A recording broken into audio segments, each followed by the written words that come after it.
The subway car lurched forward into Monday morning darkness, metal wheels shrieking against rails that had carried millions of souls through tunnels beneath Manhattan. Marcus Cole stood near the center pole, one hand wrapped around cold steel, the other holding his daughter's small fingers. 7-year-old Lily pressed against his leg as strangers swayed in the rhythm of movement and stops briefcases and backpacks, forming a forest of indifference around them. The train slowed, brakes hissed, doors parted to admit another wave of humanity at 34th Street. She stepped aboard wearing a gray coat that had cost more than Marcus earned in 2 months, though nothing about it announced wealth to the untrained eye. The fabric was expensive in its simplicity, cut with precision that most riders would never notice. Her shoes were leather but unadorned. Her bag was black and functional. But there was something in the way she carried herself, a quality Marcus had learned to recognize after 3 years of being invisible in buildings where powerful people worked. She was tired. That much was obvious from the way her shoulders curved slightly forward from the tightness around her eyes. Sharp intelligence lived in those eyes, but exhaustion had dulled their edge this morning. No one offered her a seat. The young man in the Knicks jersey kept his earbuds in and his gaze fixed on his phone. The woman in the business suit pretended to read her tablet. Two teenagers argued about something involving a video game, oblivious to everyone beyond their own drama. Marcus looked at Lily, who was watching the new passenger with the frank curiosity children possess before the world teaches them to look away. Then he looked back at the woman, saw the way she gripped the overhead rail with hands that belonged to someone unused to standing for long periods, and made his decision without thinking about it too hard. He guided Lily up with a gentle touch on her shoulder. The motion was smooth, practiced, the kind of thing he did without announcement or ceremony. The woman paused mid-reach for the pole. Their eyes met for perhaps 2 seconds. She saw something in his face, he saw something in hers, and in that brief exchange lived an entire conversation about dignity and need, and the small transactions that made living among strangers bearable. She sat down. Her mouth opened as if to speak, but Marcus had already turned his attention to positioning himself between Lily and the press of bodies near the doors. The train rolled forward. The moment dissolved into the ordinary chaos of morning commute. The woman watched them for the next 3 stops. Marcus felt her gaze occasionally but did not acknowledge it. He bent down when Lily tugged his sleeve, listened as she whispered something about a girl at school who had brought a hamster for show and tell, nodded and smiled at her excitement. When the train lurched around a curve, he steadied his daughter with one hand and kept his other on the pole, a human anchor in the swaying crowd. At 51st Street, Lily pointed to something outside the window as they emerged briefly into daylight before plunging back into tunnel darkness. Marcus crouched to her level, following her finger, explaining what she was seeing. His flannel shirt pulled tight across his shoulders, worn fabric straining at seams. He had reinforced himself with thread that did not quite match. The woman in the gray coat noticed the patch on his canvas jacket, nearly invisible, but present if you knew to look. She noticed the careful way he had combed his daughter's hair into a ponytail that was almost straight, almost professional, the work of someone who had taught himself a skill that did not come naturally. She noticed the purple backpack decorated with cartoon dinosaurs, clean, but faded, the kind of thing you found at discount stores or received as a hand-me-down. And she noticed the way the child looked at her father with a trust so complete it seemed to create a protective circle around them both, a space where the subway's chaos could not fully penetrate. Victoria Ashford had not taken the subway in 15 years. This morning, her driver had called in sick with what sounded like genuine flu, not the invented kind that preceded a long weekend.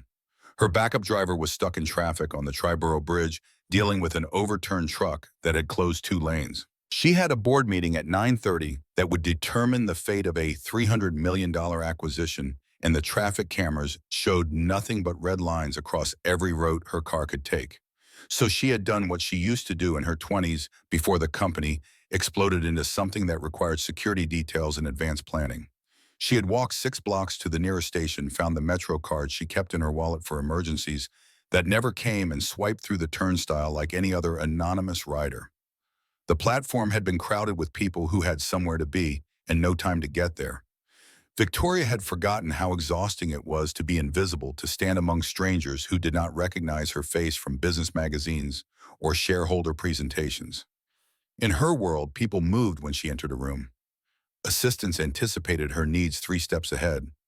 Security cleared paths through crowds before she reached them. Conference rooms fell silent when she spoke. But here underground, she was just another tired face in a gray coat. No one knew that her signature could create or destroy thousands of jobs with a stroke.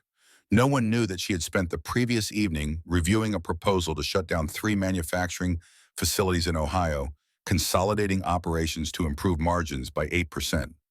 No one knew that those margins translated to families without paychecks, towns without tax bases, lives rearranged around spreadsheet cells.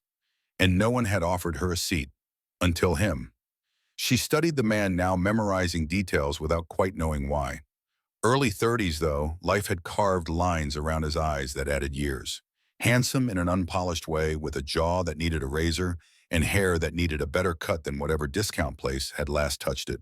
His hands were rough nails, short and clean, but fingers marked with small scars and calluses from work that required tools. He did not look poor exactly. He looked like someone who had learned to survive on less than he once had, someone who knew the price of everything because budgets were measured in dollars, not thousands. His jeans were faded at the knees from wear, not fashion. His watch was digital and functional. His wedding ring was gone, but Victoria could see the pale line where it had been a ghost of gold on weathered skin. The train slowed for Lexington Avenue. More passengers pushed toward the doors. The man placed both hands on his daughter's shoulders, steadying her as bodies pressed from all sides. She looked up at him with absolute certainty that he would keep her safe, and Victoria felt something twist in her chest, something she had not felt in so long she almost did not recognize it. Envy. Not for his circumstances, obviously. Not for the worn jacket or the careful budgeting or the life that required subway rides instead of town cars. But for that look. That unconditional trust from a small person who believed her father could protect her from anything. Victoria had never had children. The window for that had closed while she was busy building an empire, making herself indispensable to boards and shareholders and analysts who measured her worth in quarterly returns. She had told herself it was a choice, that she had chosen ambition over domesticity, strategy over sentiment. But sitting in this borrowed seat, watching a stranger's daughter gaze up at him like he hung the moon, Victoria wondered if she had chosen anything at all, or if she had simply let one thing crowd out another until the space for softness had disappeared entirely. The train reached her stop. She stood adjusting her bag and glanced back one final time before stepping onto the platform. The man was helping his daughter navigate through the crowd, his hand gentle on her back, guiding without pushing. He did not look for acknowledgement. He did not check to see if the woman whose seat he had given up was watching. He just moved through the world doing what he did, which apparently included giving things away to strangers. Victoria climbed the stairs to street level, emerged into morning sunlight that felt too bright after the tunnel's fluorescent dimness, and stood for a moment watching the subway entrance. She saw them come up a different exit, 2 figures among hundreds, the man's hand still on his daughter's shoulder as they navigated the sidewalk traffic. They turned west and disappeared into the city that would never know their names. Victoria checked her watch. She had 12 minutes to reach her building, which was plenty of time. But she stood there for 30 seconds longer, watching the space where they had been trying to understand why a stranger giving up a subway seat had lodged itself in her mind like a splinter. Then she walked toward her building, toward the meeting that would restructure an entire division, toward decisions that would be measured in millions, while a man who counted dollars made his way to whatever job required those calloused hands. Marcus Cole had been a project manager once before Emily died. Not an impressive one by most standards. No corner office, no executive title, no stock options or performance bonuses that made the years of graduate school feel worthwhile. But he had been steady, reliable, the kind of employee who showed up early and stayed late, who never missed a deadline, who quietly kept projects running while others took credit during presentations. He had been good at his job. Not brilliant, not indispensable, but competent in a way that should have earned him a career, a trajectory, a future that looked like the one he had planned when he and Emily had sat in their first apartment making spreadsheets about mortgages and retirement accounts. That was before Route 9 on a Tuesday evening 3 years ago, before a delivery truck driver who had been awake for 22 hours ran a red light because his dispatcher had set a deadline that did not account for human limitations. Before Emily's sedan crumpled like paper, before the officer came to the door while Marcus was watching Bubble Guppies with Lily, before the words that split his life into before and after. The doctor said she had died on impact. Marcus had asked him to repeat it, needed to hear it again, needed to confirm that she had not suffered, had not called for him, had not spent her last moments knowing she would never see her daughter grow up. The doctor had been patient, had explained about force and velocity in catastrophic injury clinical terms that meant Emily had simply stopped existing between one heartbeat and the next. It should have been a comfort. It was not. The funeral had been crowded with people Marcus barely knew. Colleagues from Emily's law firm, friends from her college years, family members who emerged from corners of her past he had never fully mapped. Everyone had been so sorry, so deeply sorry, their sympathy genuine but useless words washing over him, while he sat in the front pew with Lily in his lap, her small body trembling with confusion about why Mommy was in the box and why everyone kept crying. Emily's parents had sat beside him, her mother weeping with the kind of grief that sounded like rage, her father silent, in gray jaw working like he was chewing glass. They had not approved of Marcus when Emily brought him home 6 years earlier. He was not from their world, not from the country clubs and boarding schools and summer houses that had shaped their daughter's childhood.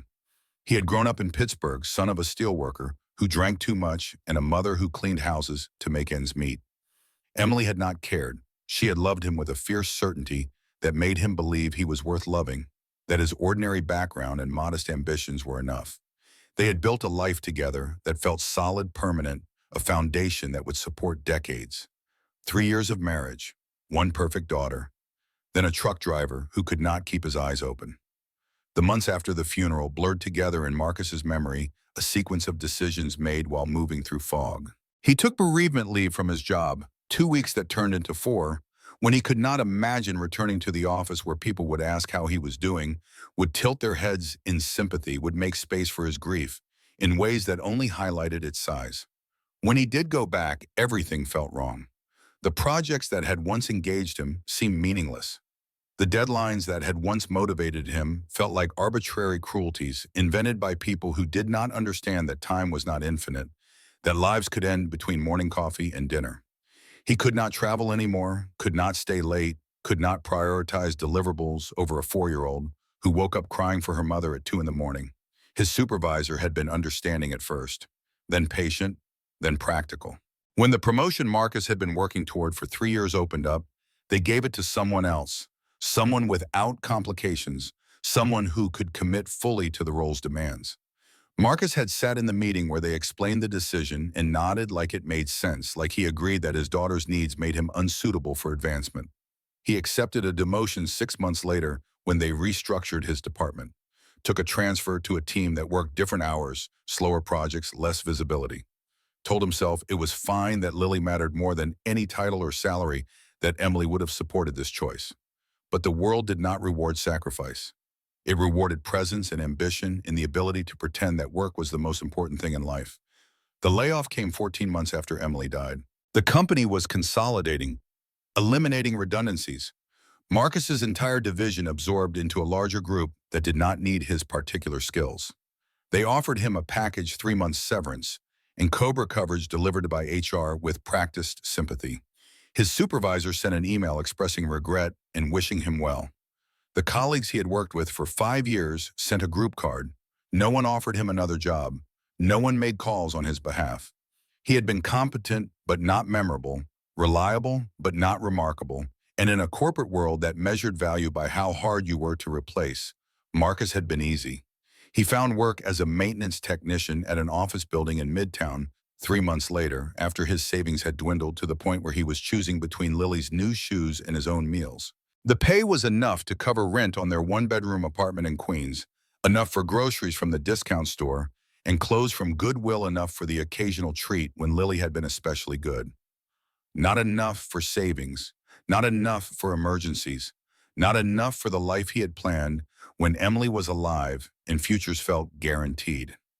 Emily's parents had offered to help exactly once. They had arrived at his apartment on a Saturday afternoon 6 months after the funeral, bringing their lawyer like they were conducting a business transaction instead of visiting their granddaughter. Marcus had served them tea. He could not afford cookies from a package that was supposed to last the week while their lawyer spread documents across his second-hand coffee table. They were worried about Lily's welfare. They had resources Marcus did not. They only wanted what was best for their granddaughter. The schools in their district were better. Their home had space for a child to grow. They could provide opportunities, advantages, a future that looked like the one Emily had known before she made the mistake of marrying beneath her station. The lawyer never said those exact words, but they hung in the air anyway, unspoken but clear. Marcus had listened politely, had read the documents that outlined custody arrangements and visitation schedules, had seen his daughter's life mapped out in clauses and subclauses that reduced him to a weekend inconvenience. Then he had asked them to leave. Calmly, quietly, with Lily in the next room, playing with the blocks, he had gathered their papers and handed them back, had opened the door and stood beside it until they understood he was serious. Emily's mother had started crying. Her father had turned red jaw, working again. That tell Marcus had learned meant he was furious, but too well-bred to shout. The lawyer had warned about making emotional decisions, about considering the child's best interests, about how courts looked at stability and resources. Marcus had said nothing until they were in the hallway. Then he had spoken the only words that mattered: "Lily is my daughter and she stays with me." They had not tried again. Not with lawyers, at least.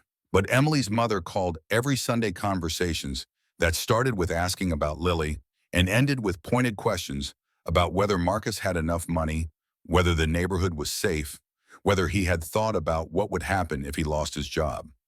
She never quite said she was building a case, but the implication was there a threat wrapped in grandmother's concern. Marcus had stopped answering after the 10th call. Let it go to voicemail, listened to her messages while Lily slept, deleted them without response. He was not giving them ammunition. He was not giving them anything. Lily was all he had. The only piece of Emily that remained in a world that had taken her without warning or mercy. And he would work every dead-end job, live in every cramped apartment, eat every meal of rice and beans before he would let anyone take his daughter away. The morning Victoria sat in his seat, Marcus had been awake since 4:30. The radiator in their apartment had broken again, third time this month, and the landlord was not answering calls. Marcus had fixed it himself with a wrench and electrical tape and a YouTube tutorial watched on his phone, working by the light of his screen while his breath fogged in the cold. By the time Lily woke at 6:30, the apartment was warm. Marcus had made her breakfast: scrambled eggs and toast, the good jam she liked, that cost more than the cheap kind but made her smile. He had combed her hair while she ate, attempting the ponytail. She preferred his rough fingers fumbling with the elastic until it was straight enough to pass inspection. His coffee had gone cold on the counter, forgotten in the rush to get her ready. He drank it anyway, room temperature caffeine that did nothing to address the exhaustion that had become his baseline state. Then they had walked to the subway together, Lily's small hand in his, her purple backpack bouncing against her shoulders as she told him about the book her teacher had read yesterday, something involving a dragon and a princess and a plot twist, Lily explained, with the seriousness of a literary critic. He had given his seat away without thinking about it. It was what Emily would have done. It was what he did now in her absence, trying to be the kind of person she had believed he was. Later that morning, Victoria Ashford sat in her corner office on the 47th floor, watching the city spread out below like a circuit board of glass and steel. The board meeting had gone well. The acquisition was approved, $300 million committed with her signature, a company absorbed into her empire with the stroke of a pen. Her CFO had praised her instincts. The analysts were already adjusting their models, predicting strong returns. Victoria felt nothing. She should have felt triumph. This deal had taken 6 months to structure, countless hours of negotiation, strategic concessions that had seemed painful at the time, but now looked brilliant. It would add 12% to their market share, eliminate a competitor, position them perfectly for the next phase of expansion. But sitting at her desk with the paperwork in front of her, all Victoria could think about was the man on the subway, the way he had stood up without hesitation, without calculation, without expecting anything in return. She tried to remember the last time she had given something away without strategic purpose. Could not. Her entire life was strategy now. Every decision measured against outcomes, every relationship evaluated for utility, every generous gesture calculated to produce returns. She donated to charities that enhanced her reputation. She mentored young executives who might be useful later. She attended galas and benefits because networking happened. Their deals were made over champagne and canapes, alliances formed in conversations that looked social but were fundamentally transactional. When had that happened? When had she become someone who could not give up a subway seat without wondering what it would cost her? Victoria stood and walked to the window, pressed her forehead against glass that was probably cold, but felt nothing through the climate control that kept this office at exactly 71 degrees year-round. 47 floors below, people were living lives she no longer understood, worrying about things that had not concerned her in decades. Rent and groceries and whether their cars would start. The small urgencies that filled days when you did not have assistants to handle them. She thought about her father who had worked at a factory in Ohio for 32 years before arthritis forced him into early retirement. He had mowed their elderly neighbor's lawn every Sunday without being asked, without expecting payment, because Mrs. Henderson was 86 and could not afford a lawn service. Victoria had been embarrassed by that when she was a teenager, had thought her father was being taken advantage of, had not understood why he wasted his time on tasks that produced nothing. You help people because it is right, he had told her once, not because it pays. She had believed that when she started her company, had built it on the principle that good products and fair treatment would be rewarded. But somewhere in the climb from startup to corporation, the principle had gotten lost, buried under pressure from investors and boards in the relentless demand for growth that justified every compromise. Now she ran an empire that employed 12,000 people across 3 continents, made decisions that affected lives she would never see, families she would never meet, futures she would never know. And she had stopped asking whether those decisions were kind. She only asked whether they were efficient. The man on the subway had reminded her of something she had spent 30 years trying to forget. That power was not just about what you could take, it was about what you chose to give. Victoria pressed the intercom button without quite knowing why. "Cancel my afternoon." Her assistant's voice came back carefully neutral, trained to respond to unusual requests without question. "The interviews, ma'am, and the calls with London, reschedule them all." "Should I tell them you are unwell?" Victoria paused, considering the lie that would make this easier. "Tell them I am thinking." She released the button before her assistant could respond, sat back down at her desk and stared at the acquisition paperwork that should have been the most important thing in her day. But all she could see was a man standing in a subway car, one hand on his daughter's shoulder, giving up something small because a stranger might need it. Lily asked the question 3 blocks from their subway exit, her voice clear in the morning cold that made their breath visible. "Daddy, why do you always give your seat away?" Marcus slowed his pace to match hers, sneakers scuffing against sidewalk that needed repair. He had not realized she noticed things like that, the small surrenders he made every day, without thinking. He had underestimated her, the way parents always did, forgetting that children were watching, even when they seemed absorbed in their own worlds. Because some people carry more than they show. Lily considered this for half a block, her forehead creased in concentration beneath the hood she had pulled up against the wind. Marcus watched her process the idea, saw her working through it the way she worked through math problems at school, testing possibilities. Like invisible backpacks, Marcus smiled despite his exhaustion, despite the cold, despite everything. Something like that. How do you know who has one? You do not always know. That is the point. You just try to help when you can and hope it lands where it is needed. Lily nodded slowly, accepting this as truth the way she accepted most things her father told her. Then her voice shifted, became smaller, and Marcus knew what was coming before she spoke. "Mom used to do that too. Give things away, I mean." Marcus felt the familiar ache behind his ribs, the one that never fully went away, just dimmed to something manageable until moments like this brought it back sharp and fresh. "Yes, she did. I remember." Lily's hand tightened around his. "She gave her umbrella to that lady outside the grocery store, the one who was crying." Marcus remembered. It had been raining hard, the kind of storm that turned streets into rivers and made umbrellas useless at keeping anything dry.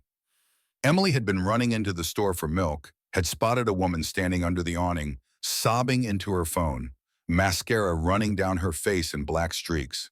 Emily had walked over without hesitation, handed over their only umbrella, and come back soaking wet. When Marcus asked why, she had just shrugged, water dripping from her hair onto their kitchen floor. She needed it more than we did. That was Emily. Always giving, always seeing people and others walk past, always believing that small kindnesses mattered even when they cost something. "Your mom believed that everyone deserves a little grace," Marcus said now, steering Lily around a puddle left from last night's rain. "Even strangers." especially strangers.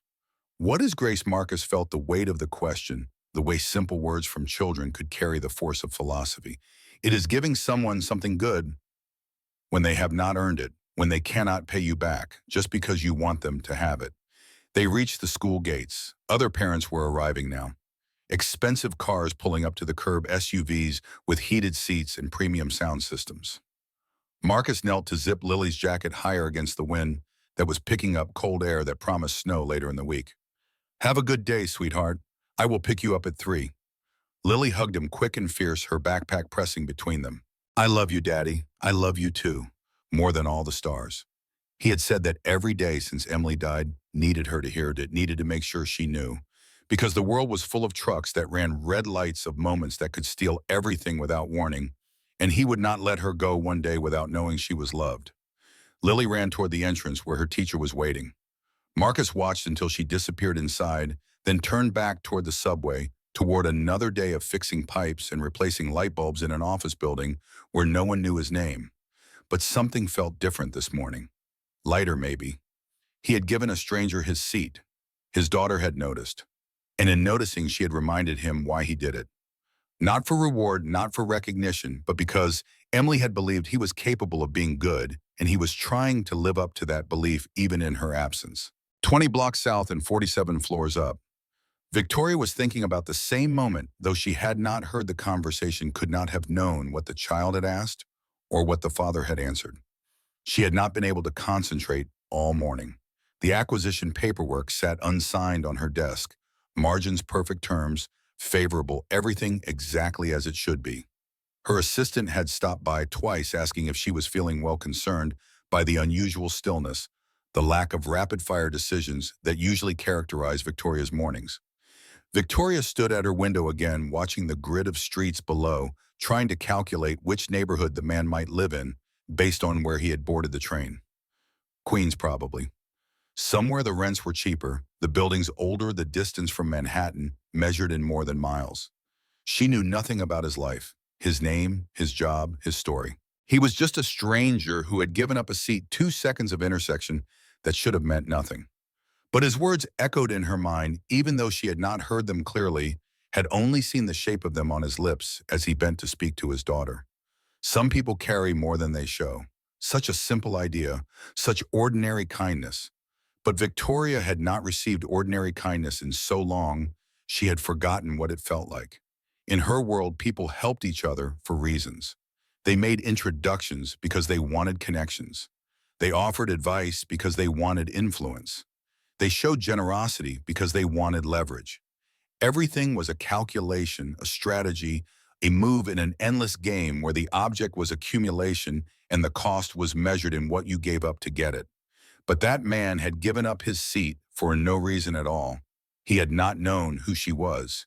He had not expected anything in return. He had simply seen someone who might need to sit down, and he had stood up.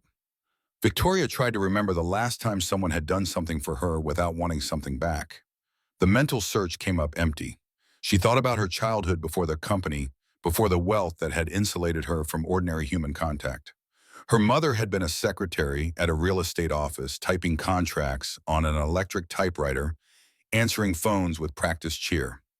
Her father's hands had been permanently stained with factory grease, fingernails rimmed with black, that no amount of scrubbing could remove.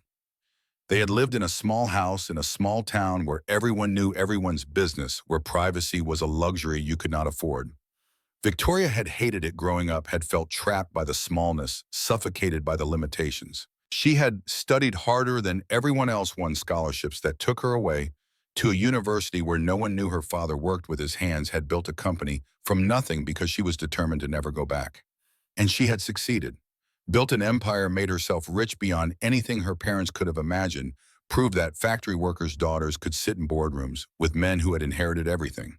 But somewhere in that climb, she had lost the ability to accept help without suspicion, to trust that people's motives could be pure, to believe that kindness was something other than a manipulation tactic. Her father used to say, "You help people because it is right, not because it pays."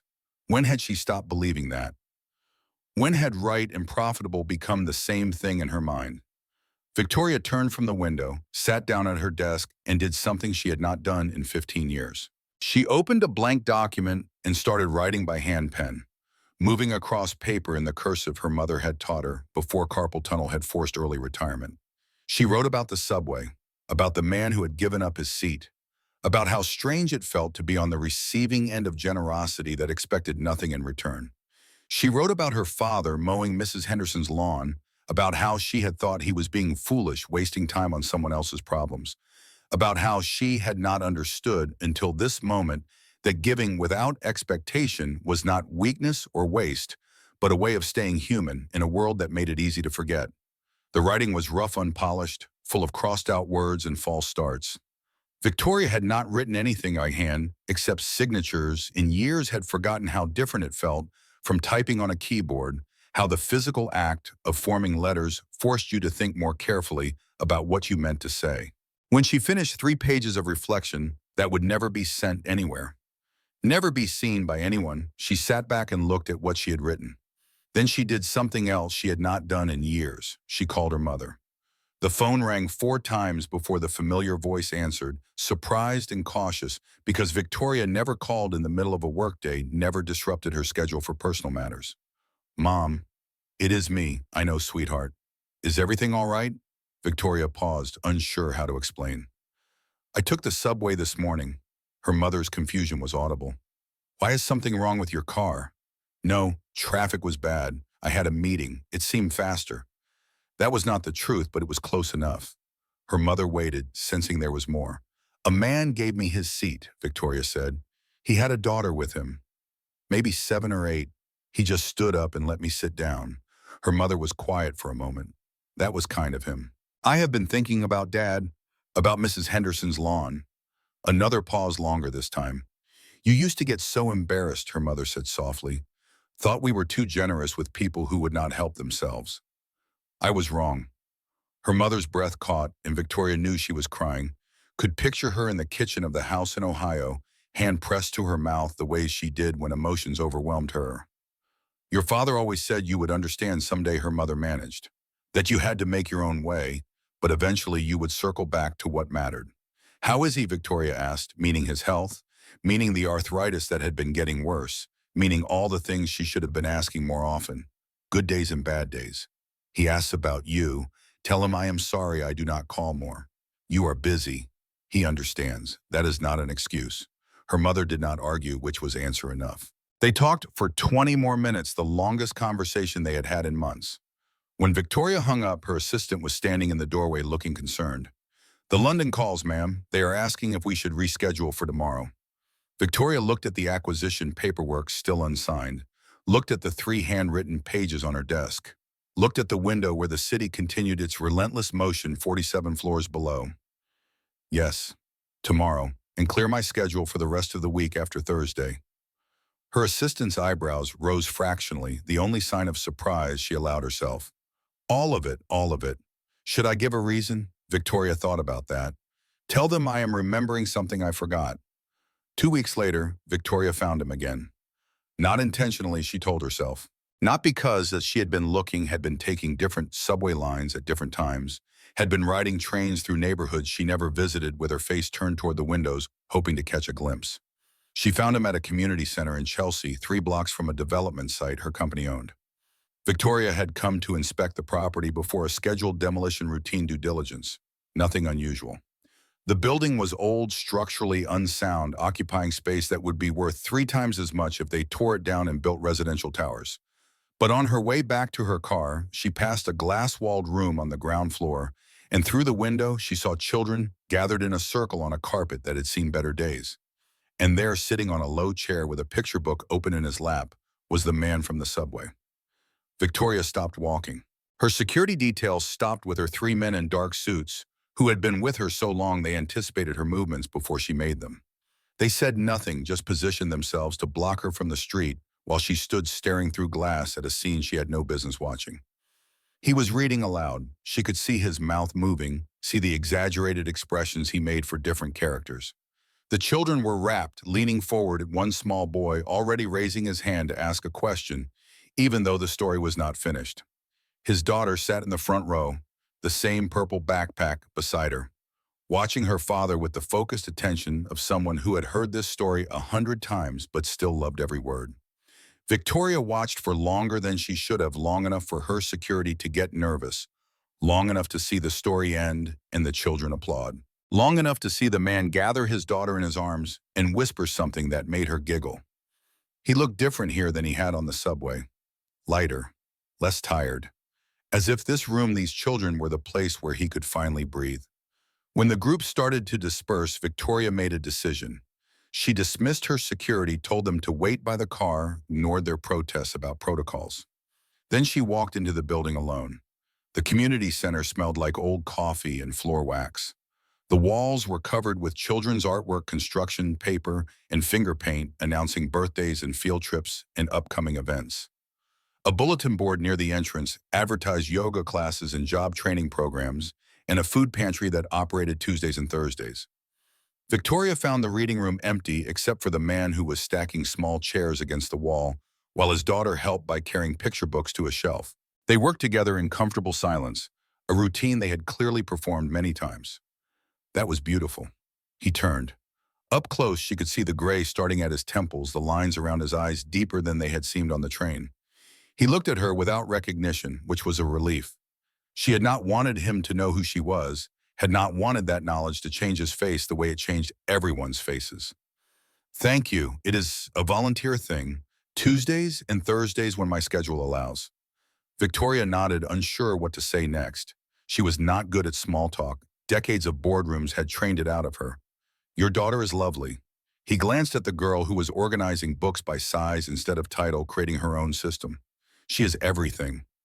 The words were simple but carried weight, Victoria recognized.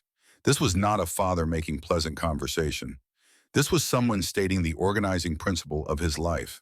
What is your name? Victoria asked. Marcus. Marcus Cole. He extended his hand and she shook it. His grip was firm but not aggressive, the handshake of someone who had worked with tools and learned to calibrate strength. I am Victoria. She did not offer her last name. He did not ask. Lily appeared at his side, tugging his sleeve with the persistence of children who would not be ignored. Daddy, can we get hot chocolate? The place on the corner has the good kind. Marcus looked down at her, then back at Victoria. I should go. It was nice to meet you. You too. She watched them leave hand in hand, the girl chattering about something, while her father listened with the total attention that came naturally to some parents and required effort from others. They pushed through the glass doors and disappeared into the afternoon, two ordinary people living an ordinary life. Victoria stood in the empty room surrounded by picture books and small chairs, trying to understand why this encounter felt more significant than the board meeting she had skipped to be here. Marcus Cole was exactly the kind of person she had spent 30 years forgetting existed. Kind without reason, generous without calculation. Walking through the world, doing small good things that would never be measured or rewarded.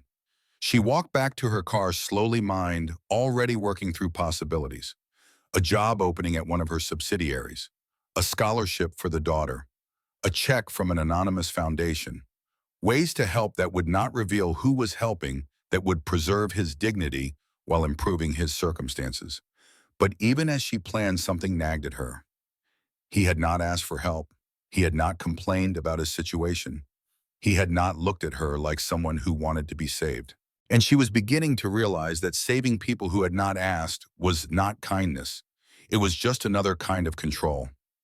The thought bothered her all the way back to her office, bothered her through the evening and into the night, bothered her enough that she did something unprecedented.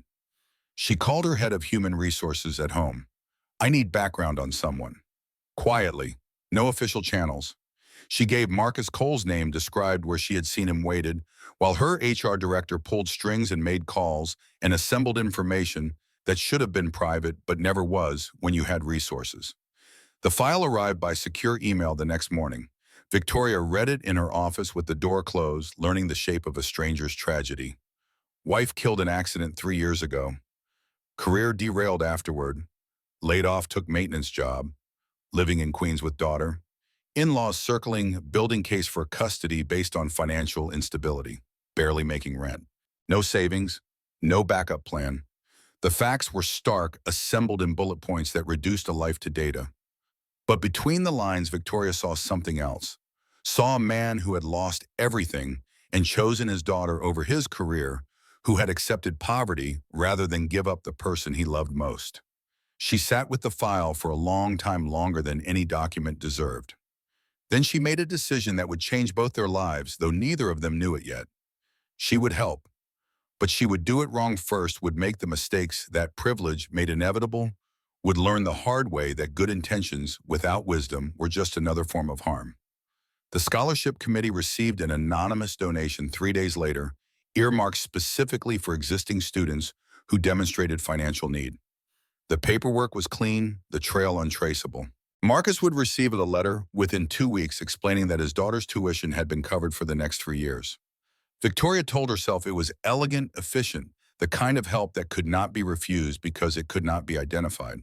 She felt good about it for exactly 1 week. Then she saw him again at the community center and everything fell apart. Marcus was waiting for her in the lobby this time, standing with his arms crossed and his jaw tight. The reading room was visible through glass behind him, children gathering for the Tuesday session, but he had not gone in. "I know who you are." His voice was calm, but his eyes were hard, and Victoria felt something she had not felt in years. Genuine surprise. Not because he had figured it out, but because she had underestimated him, had assumed that someone in his position would not have the resources or connections to trace an anonymous donation back to its source. The scholarship, Marcus continued. "Lily's tuition. I made some calls, asked some questions. Took a while, but I figured it out." Victoria considered lying. It was her instinct. Deflect, redirect, maintain control. But something in his face stopped her. "I wanted to help. Why?" "Because you gave me your seat on the subway 3 weeks ago." Marcus stared at her, and she could see him trying to process that logic, trying to understand how a subway seat could lead to thousands of dollars in tuition payments. "That is why. Because I gave you a seat on the train. I know it sounds absurd. It sounds like pity," his jaw tightening. "It sounds like you saw some sad single father struggling to hold it together, and you decided to swoop in and make yourself feel good. That is not, I do not need to be saved, Victoria. My daughter does not need a benefactor. We were doing fine." The words hit harder than any boardroom criticism she had ever received, harder than analyst downgrades or shareholder lawsuits, because they were true. She had not asked what he needed. She had not considered whether he wanted help. She had simply decided the way she decided everything from a position of power, with her own judgment as the final authority. "I apologize," Victoria said, and meant it. Marcus was silent for a long moment. Children's laughter drifted from the reading room, muffled by the glass. His daughter was probably in there wondering where he was. "You know what the hardest part of losing Emily was?" His voice was quieter now, but no less intense. "It was not the grief. It was the way people treated me after. Like my life was some kind of tragedy they could feel good about helping with." He looked at her directly, and Victoria saw something she recognized. The exhaustion of being seen as less than you are. "I am not a charity case," Marcus said. "I am a father doing the best he can, and the best thing people can do for me is treat me like I am capable of handling my own life." Victoria nodded slowly. "I understand." "Do you? Because from where I am standing, it looks like you do not know how to interact with people without trying to control them." The accusation landed like a physical blow. Accurate, unavoidable. Victoria Ashford had built an empire on her ability to see problems and fix them. It was her greatest strength, the quality that had taken her from a factory town in Ohio to the 47th floor of a Manhattan tower. But standing in this fluorescent-lit community center, facing a man who wanted nothing from her, she realized it might also be her greatest flaw. "You are right," she said. "I do not know another way. It is how I have survived." Marcus studied her, and some of the hardness in his eyes softened. Not forgiveness, not yet, but something like recognition. "Then maybe you should learn one," he said, "because throwing money at people is not helping. It is just making yourself feel powerful." He turned and walked toward the reading room where his daughter was waiting. At the door, he paused without looking back. "The scholarship stays. Lily earned it, even if you bought it. But we are done here. I do not want to see you again." The door closed behind him. Victoria stood alone in the hallway, surrounded by children's artwork taped to cinder block walls, and felt something she had not felt in decades. Shame. Real earned shame. She had tried to help, and she had made it worse. She had tried to give, and she had only taken his dignity, his agency, his right to face his own challenges on his own terms. It was the most expensive lesson she had ever learned, worth more than a scholarship, worth more than any acquisition or quarterly return. Victoria walked back to her car where her security detail was waiting. They asked no questions, just opened the door and closed it behind her. The driver pulled into traffic and she watched the community center disappear in the side mirror, watched the building where Marcus Cole was reading to children who loved him, living a life that had nothing to do with her money or her power or her need to fix things she did not understand. She had been wrong, completely, utterly wrong. And for the first time in 30 years, Victoria had no idea how to make it right. The realization settled over her like winter fog, cold and inescapable. She had spent 3 decades believing that resources could solve any problem, that money was the universal language, that power meant having the ability to change things. But Marcus had shown her something different. That dignity mattered more than dollars. That agency mattered more than assistance. That sometimes the most helpful thing the powerful could do was nothing at all. Victoria pressed her forehead against the car window, watched the city blur past, and understood that she had just learned something worth far more than any business degree or executive training program had ever taught her. She had learned what it felt like to be rejected by someone who had every reason to accept help, but chose pride instead. And in that rejection, she had caught a glimpse of the person she had become, someone who believed that having resources meant having the right to decide how they should be used. The car carried her back to her building, back to her office, back to the world where she knew the rules and understood the game. But something had changed. Some assumption had cracked. She could not fix this with money, could not strategize her way to forgiveness, could not leverage her position to force a different outcome. For the first time in decades, Victoria Ashford was powerless, and the lesson was just beginning. Victoria did not see Marcus for almost 2 months. She went back to her life, the meetings and acquisitions, an endless machinery of wealth. But something had shifted inside her, a small crack in the foundation she had spent decades building. She found herself questioning decisions she would have made automatically before. When her CFO proposed closing a distribution center in Pennsylvania to consolidate operations, Victoria asked a question that made the entire executive team pause. How many people work there? Her CFO blinked, caught off guard. 247, ma'am.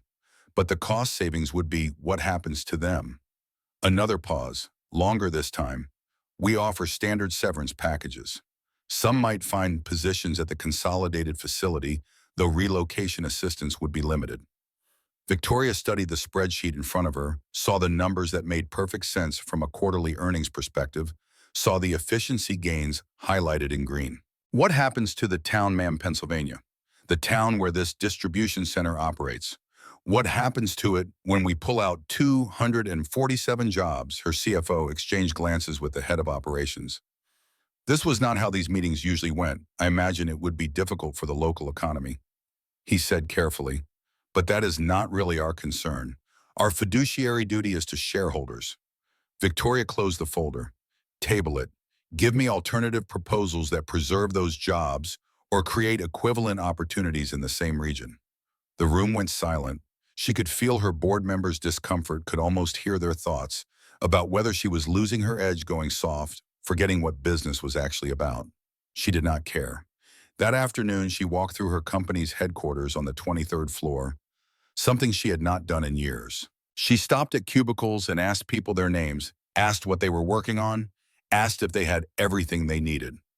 Her employees stared at her like she had grown a second head, uncomfortable with the attention, unsure what this meant. A young woman in accounting, maybe 25, mentioned that her mother was sick, that she was trying to work from home twice a week to help with appointments. Victoria made a note. The next day, HR announced a new flexible work policy. 3 months parental leave became 6. Remote work options expanded. Employee assistance programs were funded properly instead of existing as line items that looked good in annual reports. Her COO pulled her aside after the announcement. Victoria, the board is concerned. These changes are expensive. They will impact margins. Victoria met his eyes without flinching. Then we find the money somewhere else. Cut executive bonuses if we need to. He stared at her. You are serious. Completely. The board called an emergency meeting. Shareholders were asking questions. Analysts were adjusting their models. Victoria sat at the head of the conference table and listened to concerns about her recent behavior, about changes in strategic direction, about whether she was fit to continue leading the company she had built. She let them talk. Then she spoke. 30 years ago, I started this company because I believed good products and fair treatment would be rewarded. Somewhere along the way, I forgot the second part. I stopped seeing the people behind the revenue projections. I stopped asking whether our decisions were kind, only whether they were profitable. Her board chair, a man who had been with her for 15 years, leaned forward. Victoria, kindness does not pay dividends. You are wrong, she said quietly. It pays something more valuable. It pays in people who stay, who care about their work, who build companies that last beyond quarterly cycles. We have been optimizing for the wrong metrics. If you do not like it, vote me out. But while I am still CEO, we are going to remember that behind every efficiency gain is a human being whose life we are affecting. No one voted. But Victoria could see the calculations happening behind their eyes, the assessments of whether she had truly lost her mind or whether this was some kind of long-term play they did not understand yet. She did not care about that either. That evening, she called her mother again. I think I understand now, about Dad and the lawn. Her mother's voice was warm. What made you realize? Someone told me I do not know how to help people without trying to control them. He was right. She heard her mother's soft intake of breath. That must have been hard to hear. It was, but I needed to hear it. They talked until late. Victoria at her desk with the city lights spread below her mother in the kitchen, where Victoria had grown up. For the first time in years, the conversation felt real instead of obligatory connection, instead of duty. Meanwhile, 20 miles away in Queens, Marcus was fighting a battle Victoria knew nothing about. The letter from Emily's parents arrived on a Thursday, delivered on a process server who made Marcus sign for it. Legal letterhead, 3 pages of whereas, and therefore a petition for emergency custody modification based on changed circumstances. Marcus read it twice, hands shaking, while Lily watched cartoons in the next room. They had evidence, the letter said, evidence of financial instability, evidence that Marcus could not provide adequate housing or educational opportunities, evidence that the child would be better served in a home with resources. They had been building their case quietly for months, documenting every time Marcus was late picking Lily up from school because the subway was delayed, every time her lunch was packed with store-brand items instead of organic, every time her clothes came from thrift stores instead of department stores. The hearing was scheduled for 6 weeks out.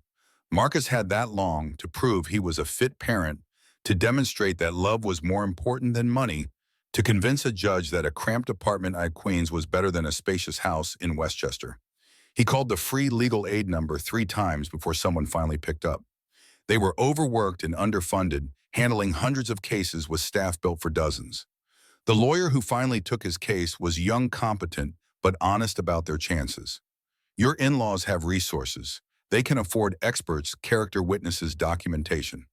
We are going to do our best, but I need you to understand the odds. Marcus understood. He had always understood. But he had hoped that being a good father would be enough. That night, after Lily fell asleep, he sat at their small kitchen table with a notebook and tried to calculate what he could not afford to lose. Wrote down every bill, every expense, every dollar that stood between his daughter and a courtroom decision that would tear his life apart. The numbers did not add up. They never had. He was drowning slowly, and Emily's parents were going to use that drowning as proof that he deserved to sink. He thought about the woman from the subway, the one who had given the scholarship he had rejected so angrily. Wondered if she had been right, if pride was a luxury he could not afford when his daughter's future was at stake. Then he thought about the look on her face when he had confronted her, the way she had treated his life like a problem to be solved instead of a reality to be respected. No, he had been right to refuse. Accepting her money would have meant accepting her power over him, and he had given up too much already to surrender what little agency remained. He would find another way. He had to. The next morning, Marcus picked up extra shifts at the building, worked through his lunch breaks, stayed late, fixing things that could have waited. His supervisor noticed, but said nothing, just gave him more tasks and marked the overtime. The money helped, but not enough. Marcus looked into second jobs, third jobs, anything that would fit around Lily's schedule and his current hours. found nothing that paid enough to matter, and still let him be present for his daughter. He was trapped in the mathematics of poverty, where every solution created new problems, where working more meant seeing Lily less, which meant giving Emily's parents more ammunition for their case. 2 weeks before the hearing, Marcus broke down. Not in front of Lily, never where she could see, but alone in the bathroom after she fell asleep, sitting on the floor with his back against the tub. He let himself feel the weight of it all, the grief that never fully left, the exhaustion that had become his permanent state, the fear that he was going to lose the only person who mattered. He cried silently, face buried in his hands, shoulders shaking with sobs he had held back for months. And when he was empty, when he had nothing left, he stood up and washed his face and went back to the kitchen table where the bills were waiting. Because that was what you did. You kept going. You faced impossible situations with insufficient resources, and you found a way, or you did not, but you kept trying until you could not anymore. Emily would have known what to do. Emily would have fought with a fierceness that made obstacles disappear. But Emily was gone and Marcus was alone. The community center became his refuge. Twice a week he could forget about court hearings and legal bill and in-laws who wanted to prove him unfit. He could read stories to children who did not judge him by his bank account. He could watch Lily's face light up when other kids laughed at the voices he made. He could be good at something that mattered. It was there 3 weeks after their confrontation that Marcus met someone who would change everything, though neither of them knew it yet. Her name was Jennifer Chen, and she ran a nonprofit that worked with single parents navigating the family court system. She had come to the community center to post flyers about free legal workshops, had stayed to watch the reading session, had noticed Marcus's interaction with the children. Afterward, while Lily was helping clean up, Jennifer approached him. "You are good with them." Marcus shrugged, uncomfortable with compliments. "Just reading books, it is more than that. You make them feel safe. That is a gift." They talked for 10 minutes, casual conversation that felt like the first normal interaction Marcus had experienced in weeks. Jennifer mentioned her organization, mentioned that they help parents like him, parents who were doing their best against systems designed to favor wealth over love. Marcus hesitated. Then, because he was desperate and had nothing left to lose, he told her about the custody hearing. Jennifer listened without interrupting, without judgment, without the pity that made Marcus want to disappear. When he finished, she handed him a card. "Come to our office tomorrow. We work with lawyers who specialize in these cases. No charge." Marcus looked at the card, suspicion warring with hope. "Why would you help me?" "Because everyone deserves a chance to fight for their kids. And because I can see you are already a good father. The court just needs to see it too." That night, Marcus researched Jennifer's organization, found articles about cases they had won, families they had kept together, parents who had defied the odds, found testimonials from people who sounded like him, people who had thought they had no chance until someone gave them tools to fight back. He made an appointment for the next day.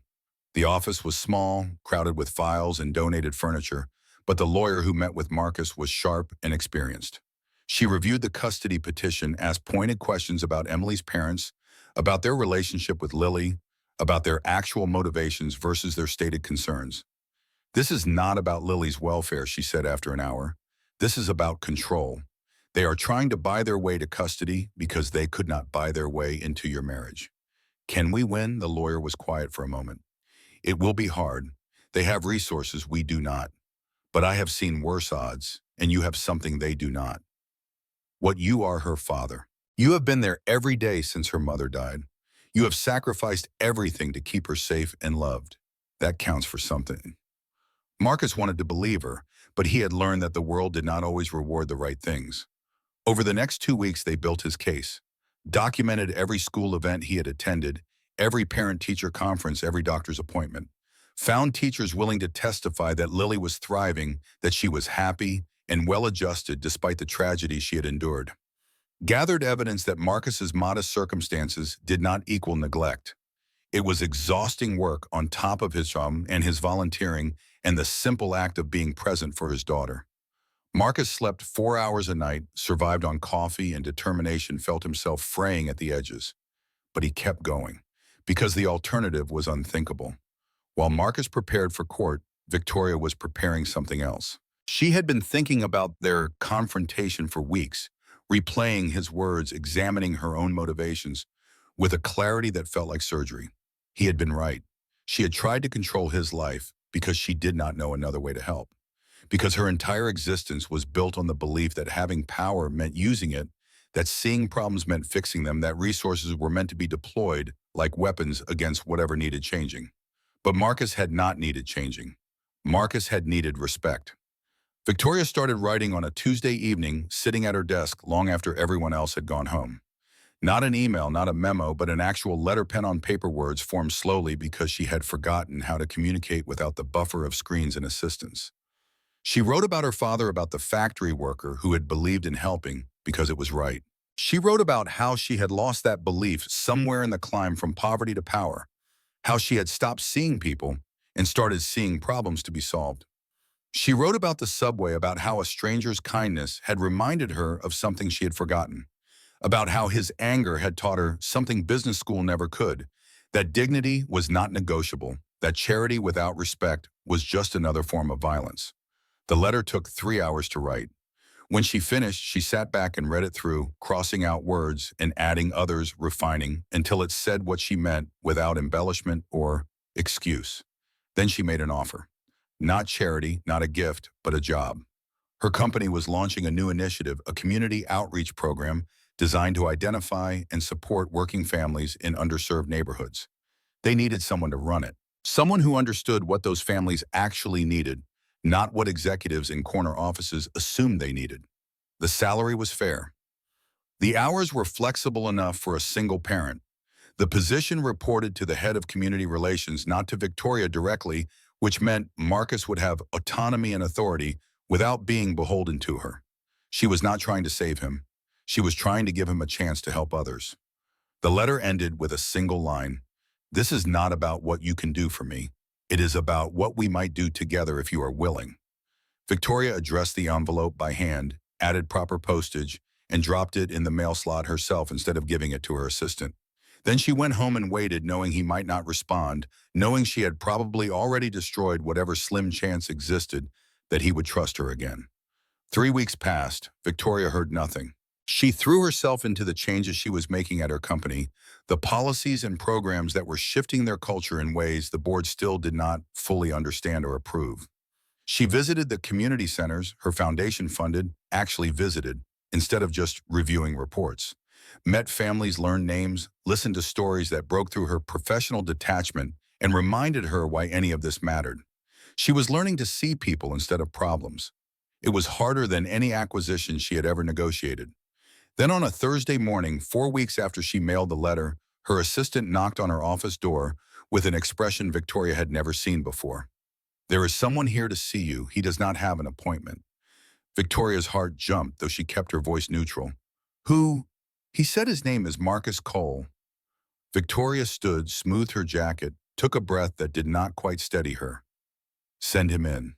Marcus walked through her office door, looking exactly the same as he had at the community center. Tired eyes and rough hands, and that quiet dignity she had nearly destroyed with her arrogance. He stood in the center of her office, looking around at the view and the furniture and the trappings of wealth, and Victoria saw him taking it all in, measuring the distance between their worlds. "I read your letter," he said. "Twice." Victoria gestured to the chair across from her desk. He sat, but not comfortably perched on the edge, like he was ready to leave. And I think you are not the person I thought you were." He paused. "Or maybe you are, and you are trying to become someone else. Is that a problem? I do not know yet." Marcus studied her face, and Victoria forced herself not to look away, to let him see whatever he needed to see. "My daughter asked me why I was so angry after we last spoke. I told her it was because someone had tried to help without asking first. She said maybe they just did not know how to ask." Victoria felt something ease in her chest, something that had been tight since their confrontation. "Your daughter sounds wan. She is 7, but she pays attention." Marcus leaned forward slightly. "I have some conditions. Name them. I will not be a token. I will not sit in meetings and smile while executives pretend to care about poor people. If I take this job, I do it my way. On the ground with real families, making real decisions." "Agreed. And I do not report to you. Not directly. I need to be able to tell you when you are wrong without worrying about my paycheck. Victoria considered this. It went against every instinct she had, every lesson she had learned about maintaining control. But that was precisely the point. Agreed. You will report to the head of community relations. I will have no direct authority over your position. Marcus was quiet for a long moment, and Victoria could see him weighing the offer against his pride, against the risk of accepting anything from her. Why are you doing this? Really, Victoria thought about the question, about all the answers she could give that would sound good, but would not be true. Because some people carry more than they show, she said finally, and I have been carrying something for a long time. I think it is time to set it down. What were you carrying? The weight of being powerful. It sounds ridiculous, I know, but it was heavy. I could not put it down because I thought it was holding me up. Now I think I was wrong. It was not holding me up. It was holding me back. Marcus studied her, and Victoria let him look for the lie she was not telling. Then slowly he nodded. Okay, I am in. They shook hands across her desk, not as savior, and saved not as powerful and powerless, but as two people who had recognized something true in each other and decided to see where that recognition might lead. When Marcus left, Victoria sat alone in her office and realized she was smiling. Not the professional smile she wore for meetings and photographs, but something real and unguarded. She had not saved him. He had not forgiven her. But they had found a way forward that honored both their needs, and that felt like more than she had dared to hope. Outside her window, the city continued its relentless motion. And somewhere in that machinery of millions, things were shifting in ways neither of them could predict, in ways that would test everything they thought they knew about power and kindness, and what it meant to help without controlling. The real work was just beginning. Marcus started on a Monday, arriving at the corporate headquarters an hour early because he had miscalculated subway timing and refused to be late on his first day. The building lobby was marble and glass, security guards and crisp uniforms, turnstiles that required badge access he did not have yet. He stood to the side, feeling conspicuous in his one good blazer, the one he had bought for Emily's funeral and had not worn since. A woman from HR rescued him, appeared with a temporary badge and a smile that was professional without being warm. She led him through corridors that smelled like expensive carpet and fresh paint, past conference rooms with names like Innovation and Synergy, up elevators that moved so smoothly he barely felt the motion.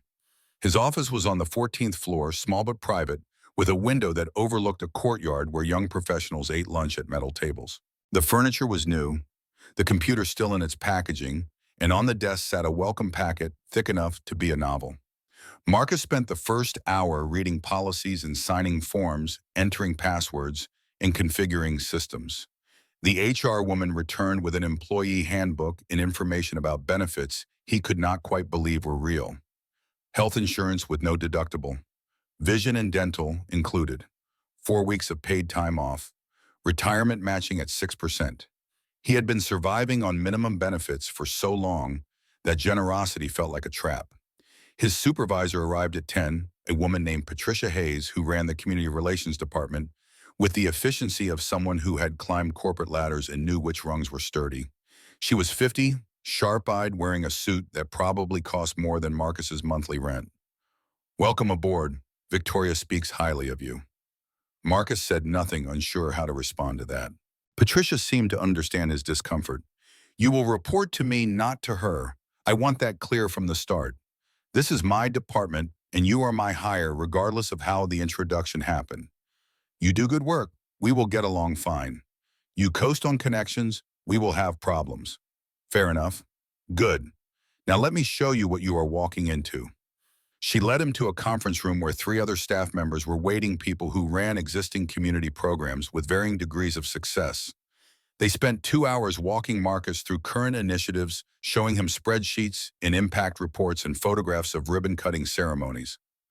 Marcus listened, asked questions, and felt his skepticism growing. The programs looked good on paper, hit all the right metrics for annual reports and shareholder presentations. But they felt hollow, designed more for publicity than impact, more concerned with optics than outcomes. When the presentation ended, Patricia dismissed the others and turned to Marcus. What do you think, honestly, always? I think you are spending a lot of money to make yourselves feel good while not actually solving anything. Patricia's expression did not change. Elaborate. You have a job training program that teaches people skills for positions that do not exist in their neighborhoods. You have a financial literacy workshop that assumes people do not know how to budget, when the real problem is they do not have enough money to budget. You have after-school programs in buildings that close at 5 when most working parents do not get home until 6. He paused, waiting for her to get defensive. She did not. You are not wrong. These programs were designed by people who have never been poor, never been desperate, never had to choose between electricity and groceries. They see poverty as an education problem instead of a systems problem. Then why do them? Because something is better than nothing, and because changing systems takes longer than shareholders have patience for. Marcus met her eyes. I am not interested in doing things that look good but accomplish nothing. Good. Then you and I are going to get along fine. Your job is to tell me what would actually work, and my job is to fight for the budget to make it happen. Over the next 2 weeks, Marcus learned the language of corporate philanthropy, stakeholder engagement, and impact metrics in theory of change frameworks. He hated most of it, found the jargon suffocating a way for wealthy people to discuss poverty without ever really touching it.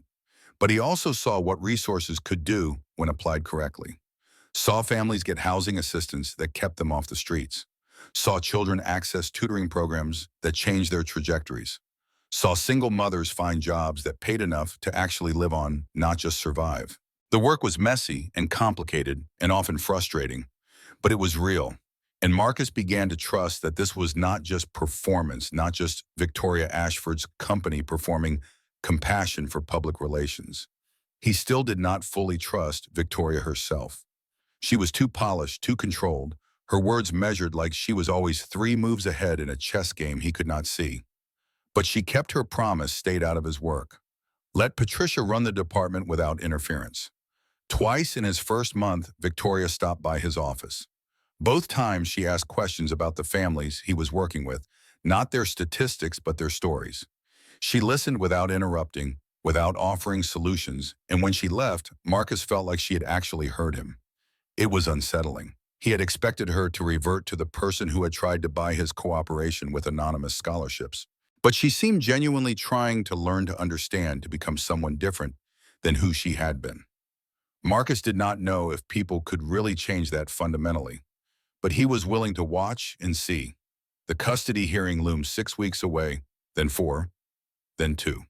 Marcus met with his lawyer twice a week, refining their strategy, preparing for the questions Emily's parents would raise. Jennifer's organization had been invaluable, connecting him with experts who would testify that children thrived on love more than luxury. That stability came from consistent presence, not expensive possessions. But Marcus knew the odds.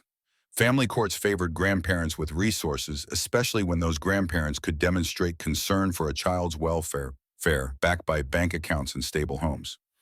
He told no one at work about the hearing. It felt like admitting weakness, like giving people ammunition to doubt his competence. If he could not even keep custody of his own daughter, how could he be trusted to help other struggling families? The irony was not lost on him. One evening, working late to finish a report about food insecurity in the Bronx, Marcus heard a knock on his door. He looked up to find Victoria standing there, still in her work clothes, though it was past 8. "Do you have a minute?" He gestured to the chair across from his desk. The same configuration as their first real conversation, but with the power dynamic shifted. This was his office now, his space, and she was the visitor. "I wanted to ask how things are going. Not the work Patricia gives me updates. I mean you, how are you managing?" Marcus considered deflecting, giving her the professional answer that would end the conversation quickly. But something in her face stopped him, a vulnerability he had not seen before. "Honestly, I am terrified." Of what? He had not meant to say, it had not meant to open that door. But the words came anyway, exhaustion lowering defenses he usually kept solid.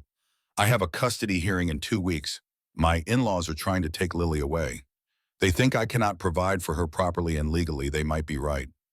Victoria was quiet for a long moment. "What do you need?" "Nothing. I have a good lawyer, good people helping me. I just need to get through it." He expected her to offer help anyway, to push past his boundaries with resources and connections. But she surprised him. Would it help to talk about it? And so he did. For 40 minutes, Marcus told her about Emily's parents, about their disapproval of his marriage, about how their grief had curdled into something possessive, about the petition they had filed, the evidence they had gathered, the case they were building, that poverty equaled neglect. Victoria listened without interrupting, without offering solutions, without trying to fix anything. When he finished, she spoke carefully. I know lawyers. Good ones who specialize in family law. I can make an introduction if you want. No strings, no obligations. Just a connection to someone who might help. Marcus wanted to refuse on principle, wanted to maintain the independence he had fought so hard to preserve. But he thought about Lily, about what was at stake, about whether his pride was worth the risk. Just an introduction. Just an introduction. What you do with it is entirely your decision. He nodded slowly. Okay. Thank you. Victoria stood to leave, paused at the door. For what it is worth, I think you are exactly the kind of father Lily needs. The court should see that too. When she left, Marcus sat in the silence of his office and felt something shift. Not trust, not yet, but the possibility of it.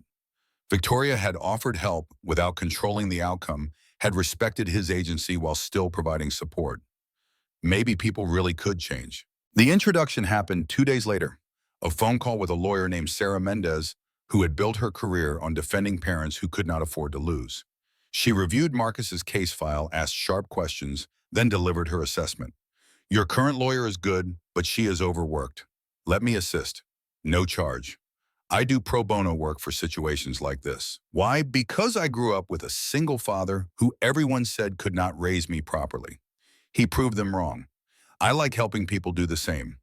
Sarah joined his legal team, bringing resources and experience that immediately changed the shape of their defense.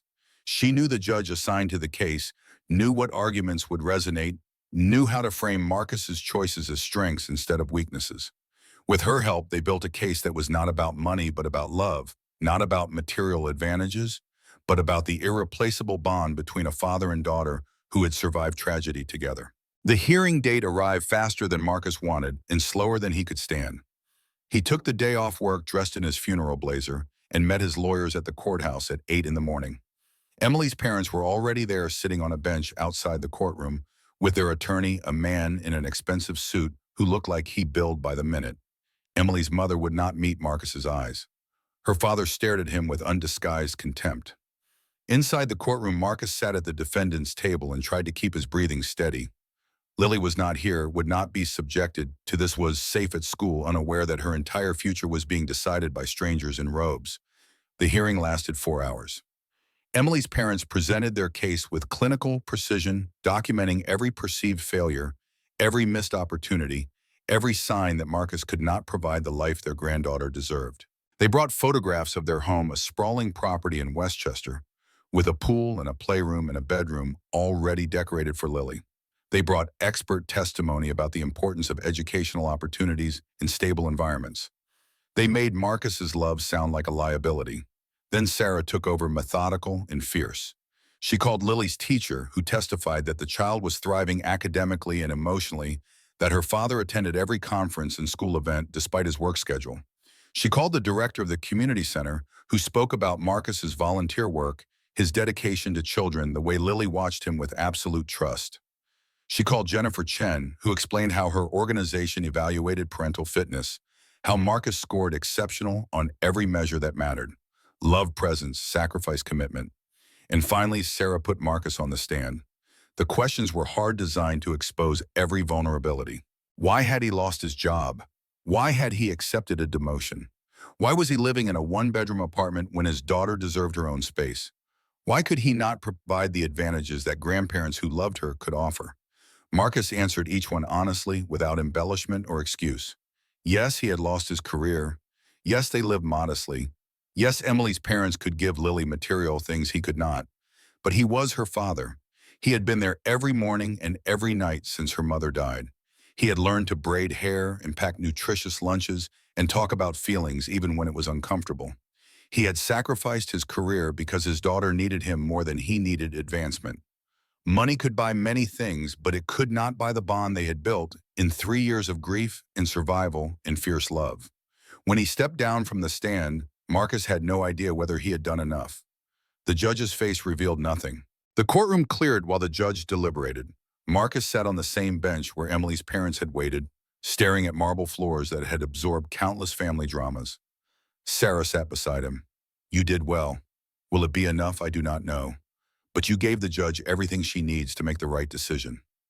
An hour passed, then two. Finally, the bailiff called them back inside. The judge looked at Marcus, then at Emily's parents, then down at the papers in front of her. This court recognizes that the petitioners love their granddaughter and want what is best for her. Their concerns about financial stability are not without merit. However, this court also recognizes that the bond between parent and child cannot be measured in bank accounts or square footage. Marcus's heart hammered so hard he could barely hear the next words. Mr. Cole has demonstrated consistent, devoted parenting under extraordinarily difficult circumstances. He has prioritized his daughter's emotional needs even at great personal cost.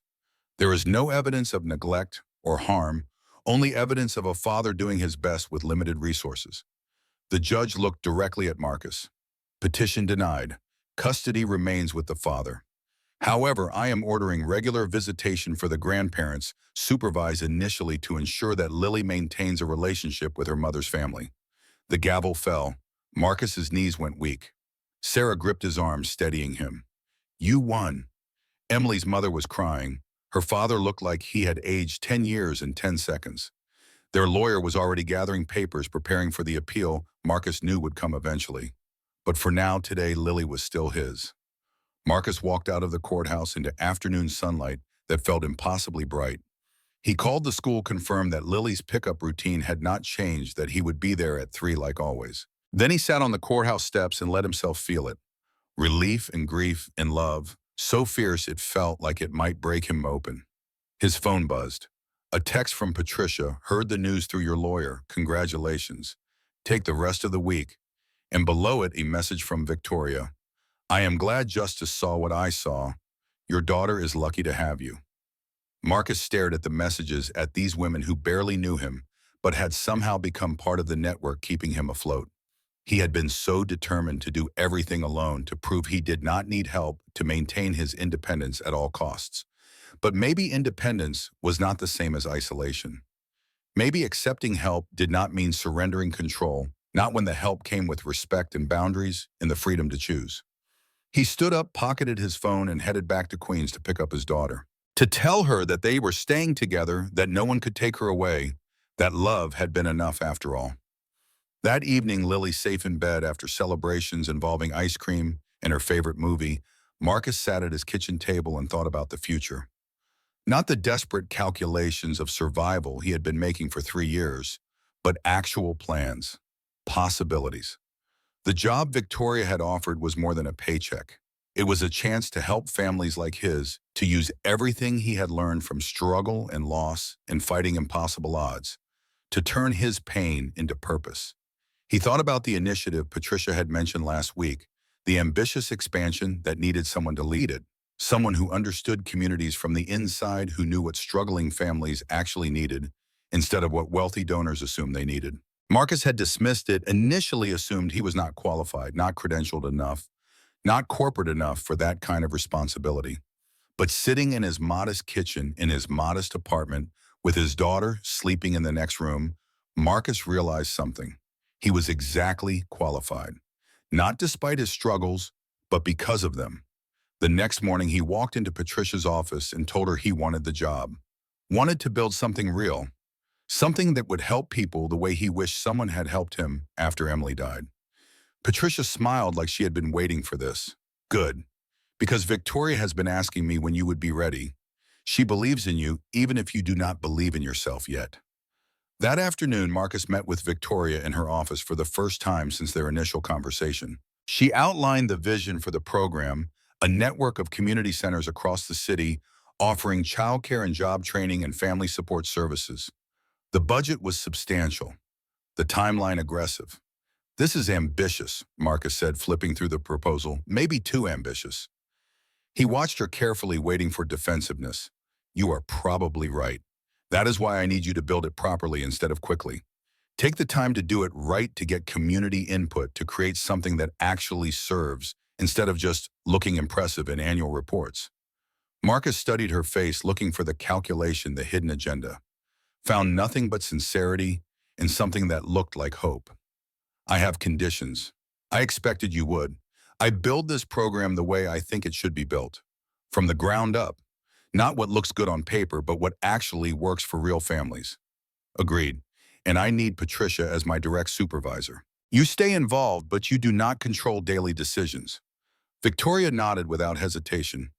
Agreed. Anything else? Marcus thought about it. I want to succeed or fail on my own terms. If this does not work, it is on me. But if it does work, the credit goes to the communities we serve, not to your company's PR department. Victoria leaned back in her chair, and for the first time since he met her, Marcus saw her smile. Really smile, unguarded and genuine. You are going to be good at this. Better than good. You are going to build something that matters. They shook hands across her desk, and Marcus felt the weight of new responsibility settle onto shoulders that had carried so much already. But this weight felt different, purposeful, like he was finally building instead of just surviving. Walking out of her office, Marcus thought about Emily, about what she would say if she could see him now. She would be proud, he thought. Not of the job or the salary or the opportunity, but of the fact that he had not let grief destroy him, had not let loss make him bitter. He had kept going, kept trying, kept being the person she believed he was. And maybe, just maybe, he was becoming someone even better.